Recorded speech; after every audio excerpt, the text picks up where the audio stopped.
Hey everybody, Dr. Ross here. We're going to talk about Nazi Germany in this lesson, and then we'll follow it up with World War II and the Holocaust. So for today's lesson, we're going to be looking at the rise of Hitler and looking at the source that I wanted you to read, Mein Kampf, just brief excerpts of that book, and then talking about life in the Third Reich and specifically those Nuremberg Laws that I wanted you to look at as well. So this is the image of Hitler that most of us have in our minds. When we think of Adolf Hitler, we think of this individual with the toothbrush mustache in a uniform. Most of us don't think about Hitler when he was a child, or especially when Hitler was a baby. And so this is baby Hitler in 1889. He was born in Austria, and I want to emphasize that. He was not born in Germany. He was born in Austria. And I just want to give you a brief timeline of his life real quick. So 1889, he was born. He ended up serving in World War I. He had a very dangerous job running messages from the front lines back to commanding officers. And so he served in the German military in World War I. When he comes back from the war, he joins the German Workers' Party. In the German, that's abbreviated DAP. That becomes the Nazi Party.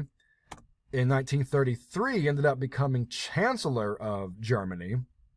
And then by 1939, he started the World War II in Europe.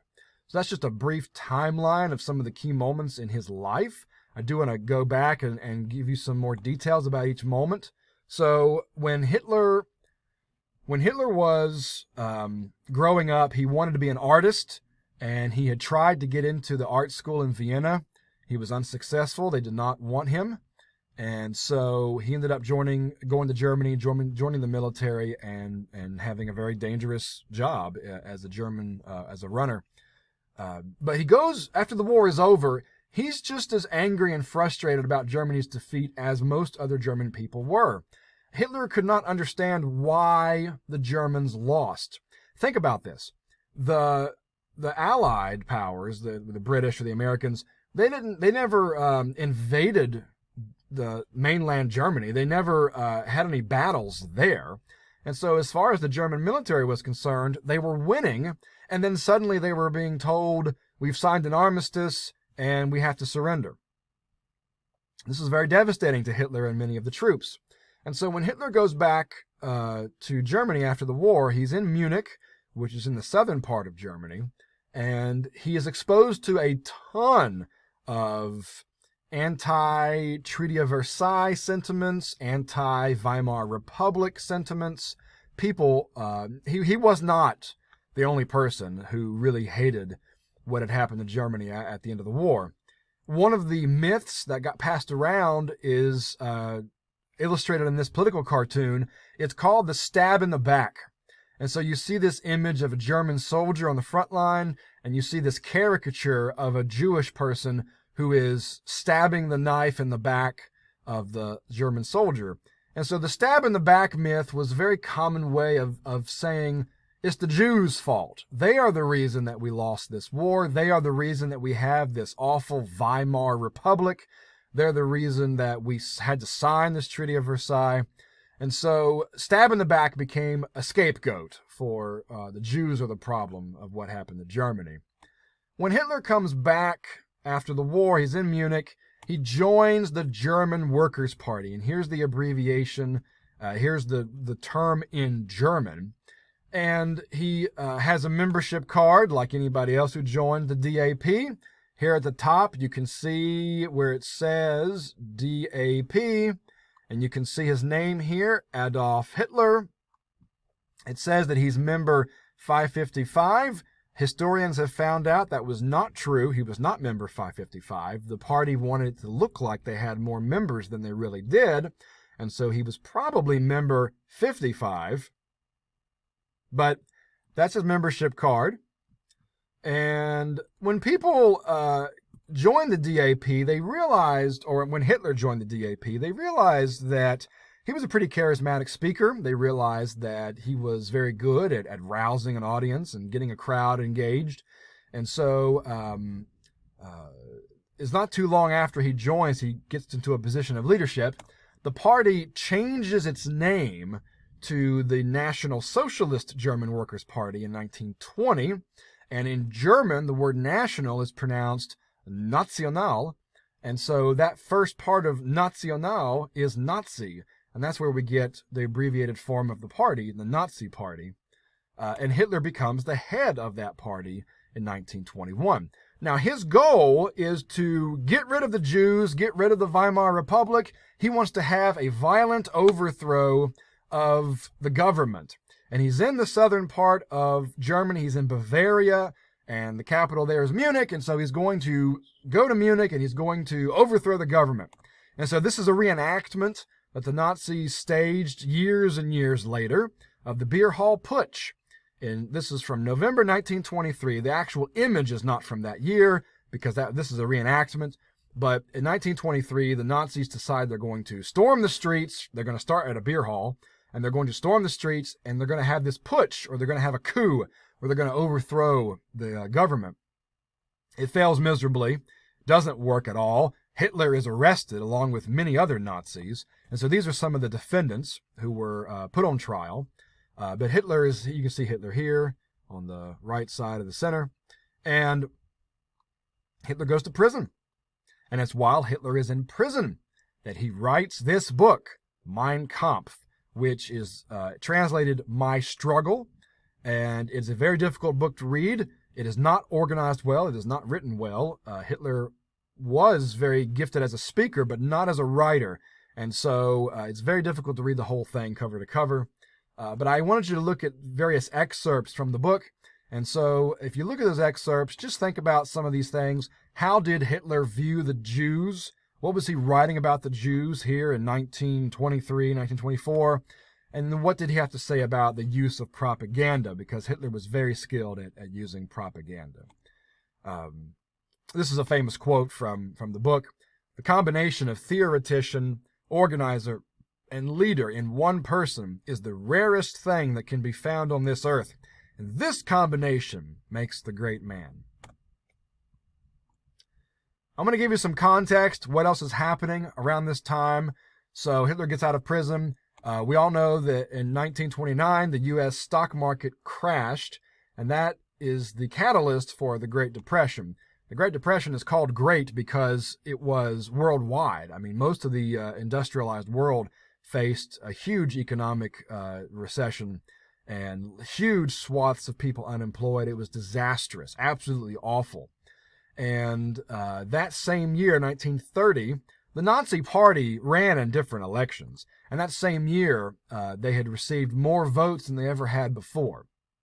Now, I don't have time to go over all of this political history, but I do want to emphasize one thing.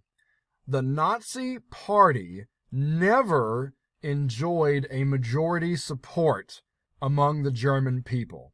Never, never. Here in 1930, they won 18.25% of the vote. Okay, that is a small minority. Now, their percentage of the vote they got in subsequent elections did go up. So this is 1930. They ran again in 1932. In July 32, they had 37% of the vote. 1932, in November, they only got 33% of the vote. Their support actually dropped from July 32 to November 32. But I just want to emphasize that.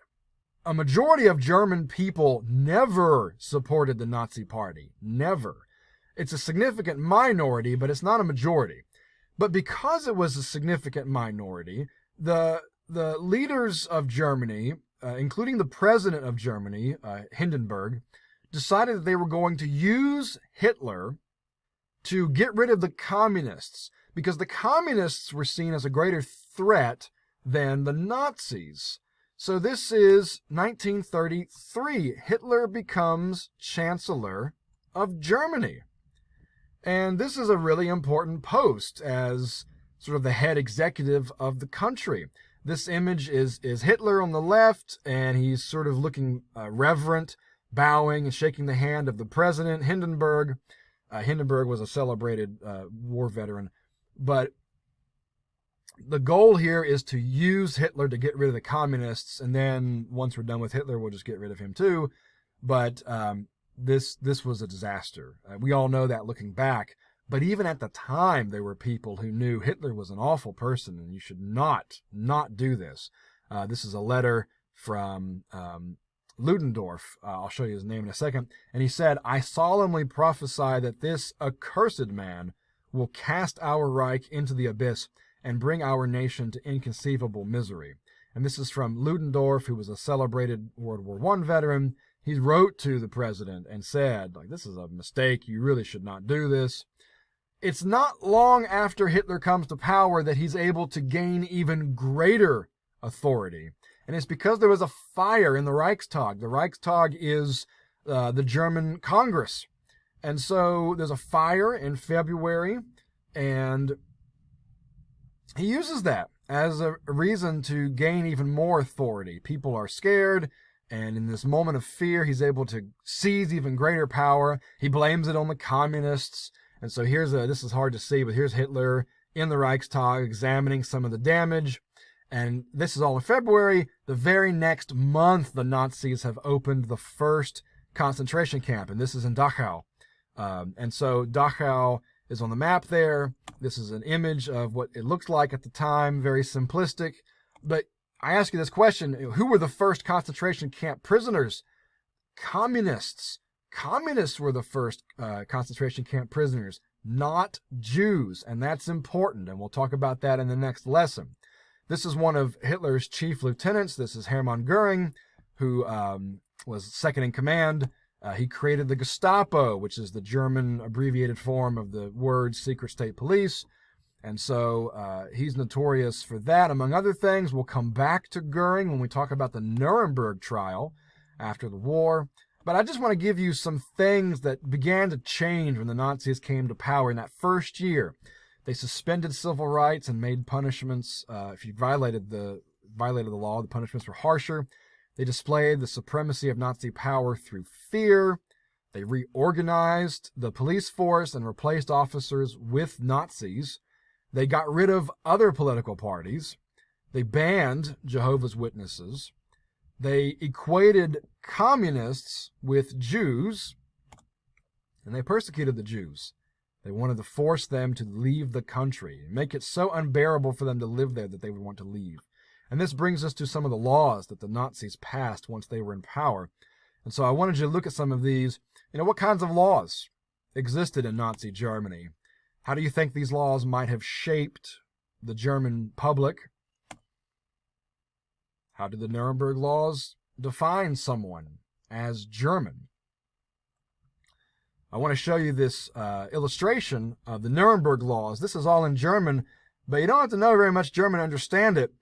Jude is the German word for Jew, and so the Nazis used your grandparents, these are grandparents up here, the Nazis used your grandparents to determine if you were Jewish or not.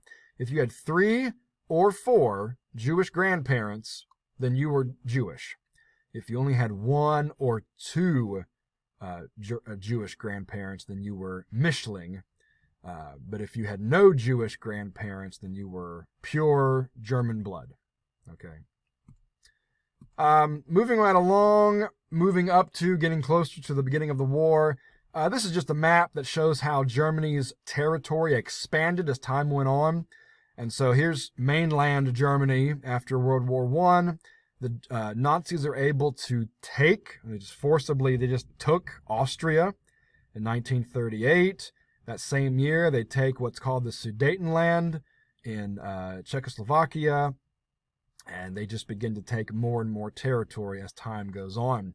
Hitler was actually recognized in 1938 as Time Man of the Year, which I always like to point out. And then here is Hitler in the foreground, and that's Goering in the background, and he is declaring war in 1939. So, next time, we're going to look at World War II and the Holocaust, and various readings from the Wannsee Conference, a survivor of Auschwitz, Primo Levi, in his book, Survival in Auschwitz. There's a video you can look at from Crash Course, and then a quiz. So that's all I've got, everybody. Have a good day, and I'll see you online.